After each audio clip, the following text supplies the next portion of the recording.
Everyone, আজকে তোমাদের সাথে একটা নিরামিষ রেসিপি শেয়ার করছি। আমি প্রথমে কতগুলো বড়ি ভেজে রেখে দিয়েছিলাম সর্ষের তেলে, আর বেগুনগুলোকে নুন হলুদ মাখিয়ে সর্ষের তেলেই কিন্তু এপিট ওপিট ভালো করে ভেজে নেব।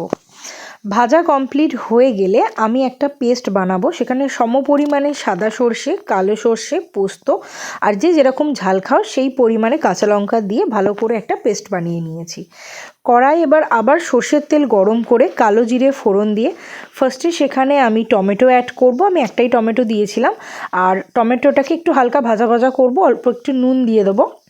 দিয়ে টমেটোটা হালকা একটু নরম হয়ে এলে আমি ওতে আদা বাটাটা অ্যাড করব। আমি পাশে টক দই একটু চিনি দিয়ে ভালো করে ফেটিয়ে রেখে দিয়েছিলাম। আদা বাটাটা দিয়ে একটু হলুদ দিয়ে ভালো করে একটু কষিয়ে নেব, যাতে টমেটো আদার কাঁচা গন্ধটা যেন চলে যায়। এবার আমি এখানে ওই বাটা পোস্ত সর্ষে যে বাটাটা ছিল সেটা দিয়ে দেবো। দিয়ে একটু মিশিয়ে নিয়ে আমি টক দইটাও অ্যাড করে দিয়েছিলাম, যেটার ক্লিপটা এখানে আসেনি। তো যাই হোক, ভালো করে মিশিয়ে নেব। মোটামুটি একবার ফুটে উঠলেই আমি এখানে ফার্স্টে বেগুনগুলোকে অ্যাড করব।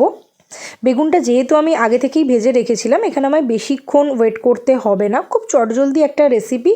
আর আমি লাস্টে বড়িটাও অ্যাড করে দেবো। আর উপর থেকে একটু কাঁচা সর্ষের তেল আর কয়েকটা চেরা কাঁচা লঙ্কা দিয়ে আমি নামিয়ে নেব। রান্নাটা ভীষণ টেস্টি হয়। গরম ভাতের সাথে তোমরা অবশ্যই পরিবেশন করো।